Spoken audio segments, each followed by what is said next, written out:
Hello दोस्तों, मेरे YouTube channel पर आपका स्वागत है। तो चलिए कहानी शुरू करते हैं। कहानी अच्छी लगे तो प्लीज़ चैनल को लाइक, सब्सक्राइब एंड शेयर जरूर कीजिए। मृत्युंजय और वैशाली महक को लेकर सिटी हॉस्पिटल आए हुए थे। उसके हाथ में लगे प्लास्टर को निकलवाने के लिए महक के हाथ का प्लास्टर निकाल दिया गया था और डॉक्टर महक के हाथ को मूव कर रहे थे।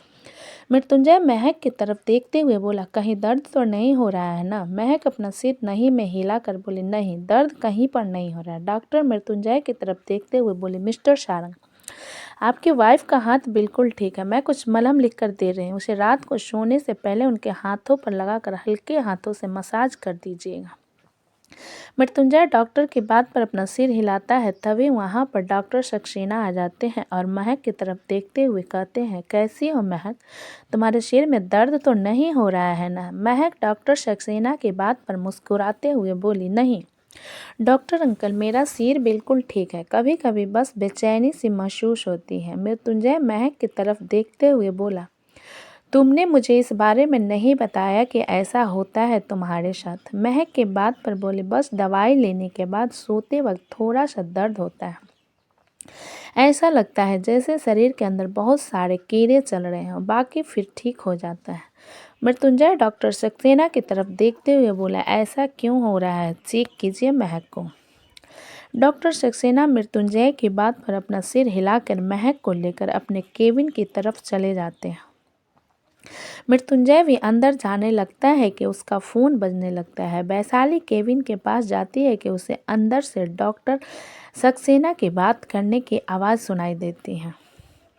आपको परेशान होने की ज़रूरत नहीं है। आपने जैसा कहा था मैंने वैसा ही किया। किसी को कानो कान खबर नहीं होगी। जो दवाई महक ले रही है वो उसके याददाश्त को लाने में मदद नहीं करेगी, बल्कि उसे मेंटली तौर पर पैरालाइज करेगी। फिर कुछ देर डॉक्टर किसी से और बातें करता है, फिर कॉल कट कर देता है।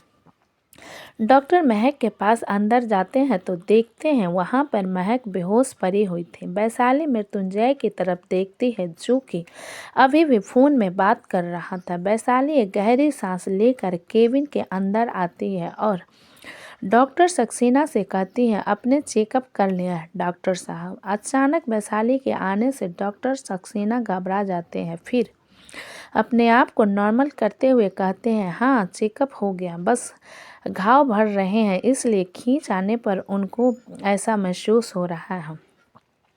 मैं कुछ दवाई लिख देता हूँ, आप उन्हें समय पर दे दीजिएगा। वैशाली डॉक्टर सक्सेना को बड़ी शिद्दत के साथ घूरते हुए अपना सिर हिला देते हैं। डॉक्टर सक्सेना दवाइयों का पर्चा लिखकर वैशाली के हाथ में थमा देते हैं। वैशाली महक के पास जाकर उसके गाल को थपथपाते हुए बोली, दीदी। वैशाली के थपथपाने से महक होश में आती है और उसे देखते हुए कहती है, मुझे नींद आ गई थी क्या?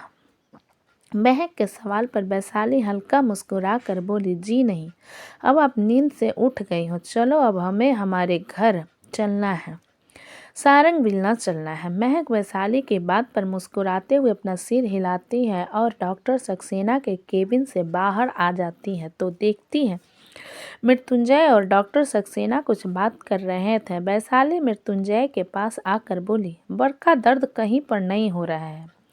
डॉक्टर मृत्युंजय की तरफ देखते हुए बोले, मिस्टर सारंग, आपकी वाइफ का हाथ बिल्कुल ठीक है।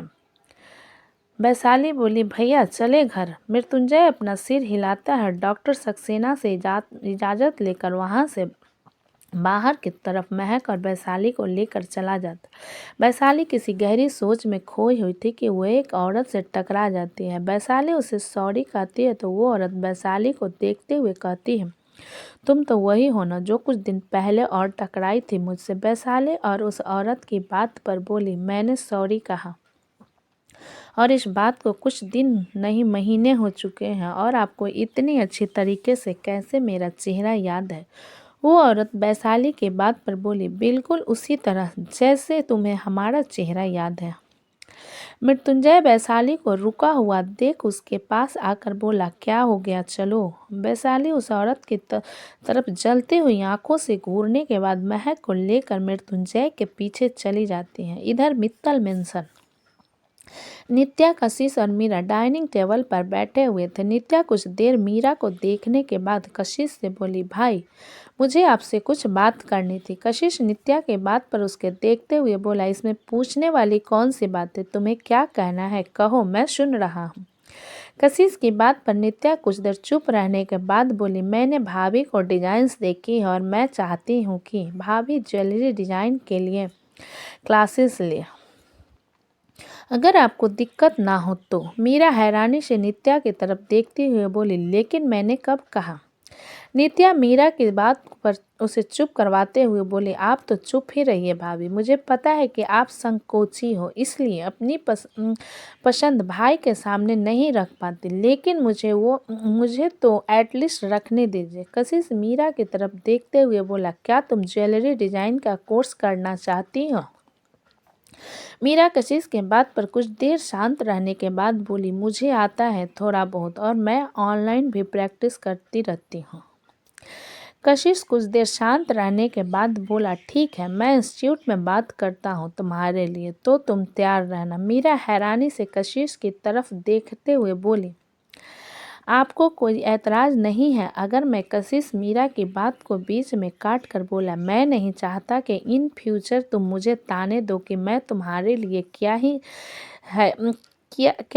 है। उल्टा तुम्हें हाउसवाइफ बनाकर घर में रख दिया, इसलिए इतना तो कर ही सकता हूँ तुम्हारे लिए। नित्या अपने गाल पर हाथ रखते हुए वो प्यार से बोली, वाह भाई, आप कितने रोमांटिक हो और कितना सोचते हो भाभी के बारे में।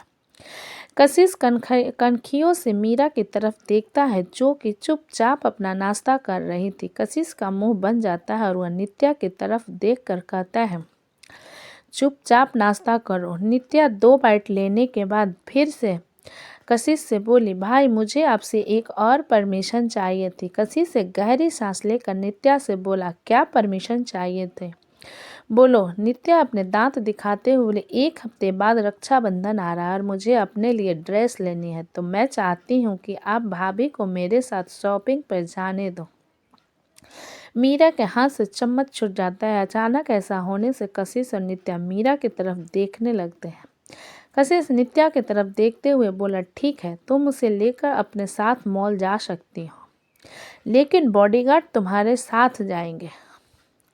नित्या कशिश की बात पर जल्दी से अपना सिर हिला देती है। मीरा चुपचाप अपना नाश्ता कर सारे बर्तन समेटने के बाद कमरे की तरफ चली जाती है। मीरा जब कमरे में आती है तो देखती है कशिश का उस पर बैठा लैपटॉप में काम कर रहा था और उसके सामने कई सारी फाइल्स बिखरी पड़ी थी। मीरा कुछ देर शांत रहने के बाद कशिश से बोली, मुझे आपसे कुछ कहना था। कशिश बिना मीरा की तरफ देखे बोला, क्या तुम सारंग बिल्ला जाना चाहती हो? लेकिन कौन सा मुंह लेकर जाना चाहती हो?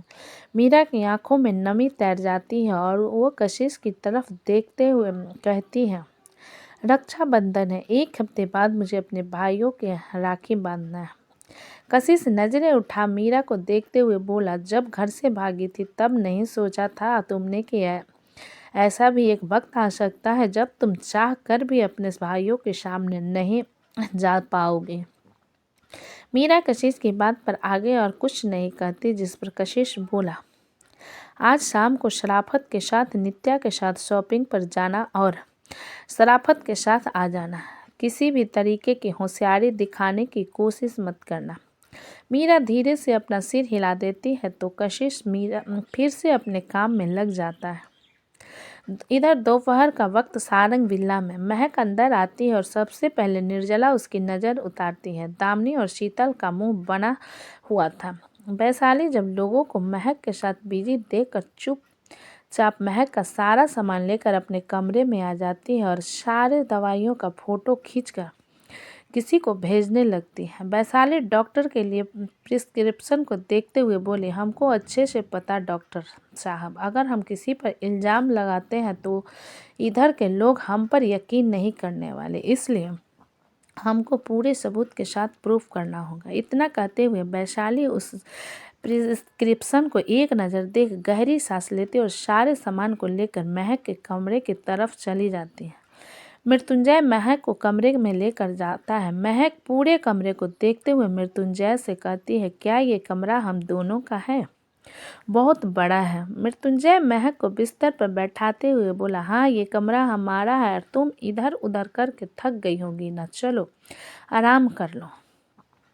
महक मृत्युंजय को घूरते हुए बोली, आप हर वक्त मुझे इस तरीके से सोने के लिए क्यों कहते रहते हो? मेरी कमर में दर्द होने लगता है हर वक्त सोने के कारण। मृत्युंजय महक के बात पर अपनी आंखें छोटी करके बोला, लगता है कि तुम पहले से कुछ ज़्यादा ही ठीक हो गई हो। तुम्हें किसी और तरीके का दर्द चाहिए अपनी कमर पर। मृत्युंजय के ऐसा कहने पर महक कंफ्यूज भरी नज़रों से उसकी तरफ देखते हुए बोली, आप कहना क्या चाहते हो? मुझे समझ में नहीं आ रहा। मृत्युंजय महक के नाक को हल्का सा खींच कर बोला, कुछ भी नहीं, तुम बहुत इनोसेंट हो गई हो। महक अपनी आंखें छोटी करके बोली, आप कहना चाहते हैं कि पहले मैं चालबाज थी जो अब इनोसेंट हो गई हूँ? मृत्युंजय महक के बात पर उसके गाल पर अपनी उंगली चलाते हुए बोला, मैं बेशर्म हूँ जो हमेशा तुम्हें परेशान करता रहता है। And you support me. महक मृत्युंजय के बात पर एक मुस्कान के साथ बोली, आपको पता है 1 हफ्ते बाद रक्षाबंधन है, मुझे फिर से अवस्थी हाउस जाना होगा। मृत्युंजय अपनी गर्दन नहीं में हिलाकर बोला, मैं सुधांशु को यहीं पर बुला लूँगा, तुम्हें जाने की कोई ज़रूरत नहीं है। महक जिद करते हुए बोली, लेकिन ये बिल्कुल। मृत्युंजय महक के आंखें दिखाते हुए बोला, मैंने कहा ना, मैं उसे यहीं बुला लूँगा, तुम्हें ज़्यादा परेशान होने की ज़रूरत नहीं, और चलो आराम करो। महक एक गहरी सांस लेकर बिस्तर पर लेट जाती है और मृत्युंजय उसके सिर को थपथपाते हुए ब्लैंकेट उठा देता है तो महक को जल्दी ही नींद आ जाती है। एक्सीडेंट के बाद महक बहुत ज़्यादा सोने लगी थी, तभी वहाँ पर वैशाली आ जाती है। मृत्युंजय वैशाली की तरफ देखते हुए बोला, तुम कहाँ बिना ब्रेक के एक्सप्रेस की तरह घुसी आ रही हो? वैशाली महक सामान लाकर कॉफ़ी टेबल पर रखते हुए बोली, और आप भी तो जनशताब्दी की तरह हमेशा अपनी जुबान चलाते रहते हो। और दूसरी बात, ये सिर्फ आपका कमरा नहीं है, हमारी दीदी का भी कमरा है। मृत्युंजय वैशाली की तरफ देखते हुए बोला, एक बात बताओ, मैंने तुम्हारे चेहरे के एक्सप्रेशन नोट किया। हॉस्पिटल से आने के बाद तुम काफ़ी परेशान हो, कोई दिक्कत है क्या? वैशाली मृत्युंजय के सवाल पर उसकी तरफ सीरियस नज़रों से देखते हुए बोली, आज हमने किसी को अपनी आंखों से मरते हुए देखा। वैशाली की बात पर मृत्युंजय हैरान होते हुए बोला, क्या मरते हुए देखा? किसको? कहाँ है वो? वैशाली मृत्युंजय की आंखों में देखते हुए बोली, मैंने आज एक बागड़ बिल्ले के हाथों को चूहों के बलि चढ़ते हुए देखा। इतना कहकर वैशाली हंसते हुए कमरे से बाहर भाग जाती।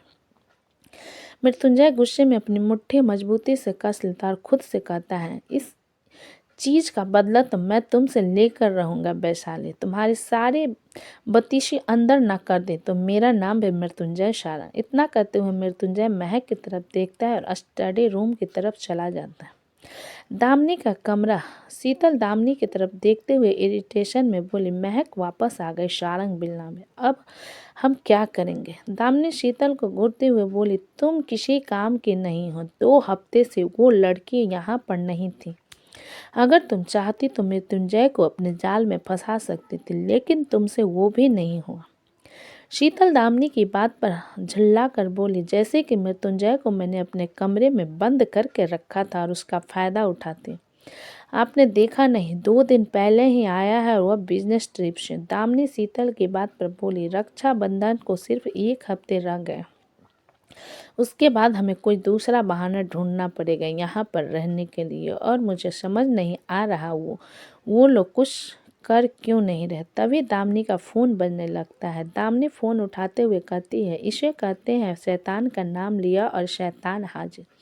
अभी जस्ट आपका नाम ले ही रही थी मैं। शीतल दामिनी की तरफ देखते हुए खुद से बोली, ये बेवकूफ़ औरत क्यों हमेशा जुबान ज़्यादा चलाती है, अब फिर से वो बुढ़ा दिमाग खराब करेगा। दामिनी की बात पर दूसरी तरफ से आदमी बोला, मैं उस रुद्रा कौशिक को कब से मारने की कोशिश कर रहा हूँ, लेकिन हर बार बच निकल रहा है। उसके कारण मैंने अपना भाई खो दिया। दामिनी आलोक भैरवी सारंग के बड़े बेटे का बेटा की बात पर बोले, असम में रहकर ये सब प्लानिंग करने से कुछ नहीं होने वाला। तुम्हें यहाँ आना ही पड़ेगा। आलोक दामिनी की बात पर इरिटेट होकर बोला, ये सब छोड़िए, आप ये बताइए पावर ऑफ अटॉर्नी के पेपर बने या फिर नहीं। दामिनी मुंह बनाते हुए बोली, वकील ने कहा है कि कुछ वक्त और लगेगा क्योंकि पेपर वर्क करना बाकी रह गया है। आलोक सीरियस आवाज़ में बोला, ठीक है, और ध्यान रहे किसी भी तरीके की चूक नहीं होनी चाहिए। दामिनी बिना कुछ कहे कॉल काट देती है। तभी वहाँ पर चार्ली भागते हुए आ जाता है। चार्ली को देखकर शीतल और दामिनी बिस्तर पर चढ़ जाते हैं। चार्ली उन दोनों को देखकर भौंकने लगता है। शीतल उसे मारने के लिए फ्लावर वास उठाती है तो अदिति अंदर आ चार्ली को अपने गोद में उठाते हुए शीतल से कहती है, आप क्यों मार रहे हो चार्ली को। शीतल और दामिनी बिस्तर से उतरकर अदिति के सामने आ जाते हैं। अदिति को घूरते हुए कहती है, अपने कुत्ते को संभाल कर रखा, यहाँ पर आकर हम लोगों के ऊपर भौंक रहा है। अदिति छोटा सा मुंह बनाकर बोले, इससे ज़्यादा तो आप चिल्ला रही हो। शीतल अदिति को घूरते हुए बोले, क्या कहा तूने, फिर से कहा। अदिति शीतल के तरफ देखते हुए बोली, आप चिल्ला क्यों रहे हो आंटी, और चार्ली कुत्ता नहीं है। दामिनी अदिति की बात पर बोली, कुत्ता नहीं तो क्या तेरा बाप है ये। अदिति दामिनी को देखते हुए बोली, आपको जो कहना है मुझे कहिए, मेरे पापा को बीच में लाने की कोई ज़रूरत नहीं है, वरना चार्ली को आपके पीछे छोड़ दूंगी मैं। शीतल अदिति के बालों को पकड़कर बोली, क्या कहा तूने, फिर से बोल, लवारिस कहीं के, हमारे घर में आकर हमारा ही रोटी खा रही है और हम लोगों को ऊपर ही चिल्ला रही है। वैशाली अंदर आज शीतल के हाथ को पकड़ मोड़ देती है और उसके कमर पर लगा अपने घुटने से उसके पीठ पर मारते हुए कहती है, बच्चे के ऊपर क्या चिल्ला रही हो, हाँ जो कहना है इधर मुझसे कहना। दामिनी वैशाली को शीतल से दूर करते हुए बोली, क्या बदतमीजी है तुम्हारा, इतने बदतमीज हो तुम। तो दोस्तों कहानी कैसी लगी मुझे कमेंट में लिखें। अच्छी लगी हो तो प्लीज़ चैनल को लाइक करें, सब्सक्राइब करें एंड शेयर करें। कहानी को पूरा सुनने के लिए धन्यवाद।